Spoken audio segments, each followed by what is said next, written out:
अकोला एलसीबीच्या ग्रामीण भागातील कारवाया कुठे हरवल्या?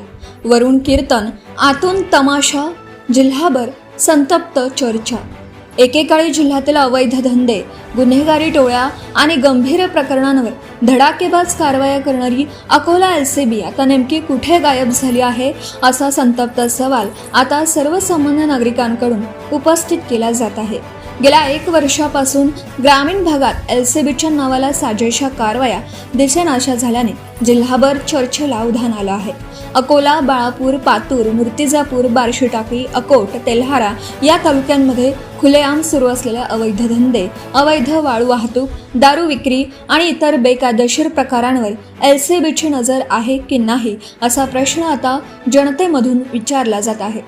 कारवाईपेक्षा केवळ कागदी घोडे नाचवले जात आहेत, अशी दबक्या आवाजात चर्चा पोलीस वर्तुळातही रंगू लागली आहे. विशेष म्हणजे मार्च एंडिंगच्या पार्श्वभूमीवर मोठ्या प्रमाणात कारवायांचं उद्दिष्ट पूर्ण करण्याचा दावा केला जात होता. मात्र प्रत्यक्षात ग्रामीण भागात ठोस कारवाया झाल्याचं चित्र दिसत नाही. उलट वरून कीर्तन आणि आतून तमाशा अशी अवस्था एलसीबीची झाल्याची बोचरी टीका आता सर्वसामान्य नागरिक करू लागले आहेत. जिल्ह्यात गंभीर गुन्हे वाढत असताना एलसीबीची भूमिका नेमकी काय आहे?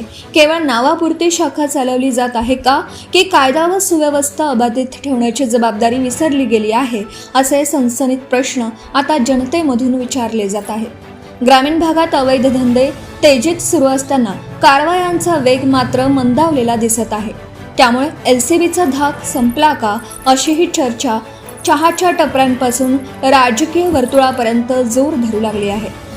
जिल्ह्यातील नागरिकांच्या अपेक्षा मोठ्या असताना एलसीबी मात्र शांत का, याचं उत्तर आता वरिष्ठ पोलीस अधिकाऱ्यांनी देण्याची गरज निर्माण झाली आहे. प्रदीप गावंडे, अकोला जिल्हा प्रतिनिधी तथा कार्यकारी संपादक, धुमाकूळ, महाराष्ट्र न्यूज. आपल्या परिसरातील ताज्या आणि महत्त्वाच्या बातम्या पाहण्यासाठी आजच आपल्या धुमाकूळ महाराष्ट्र न्यूजला YouTube वर सबस्क्राईब करा आणि बेल आयकॉन प्रेस करा.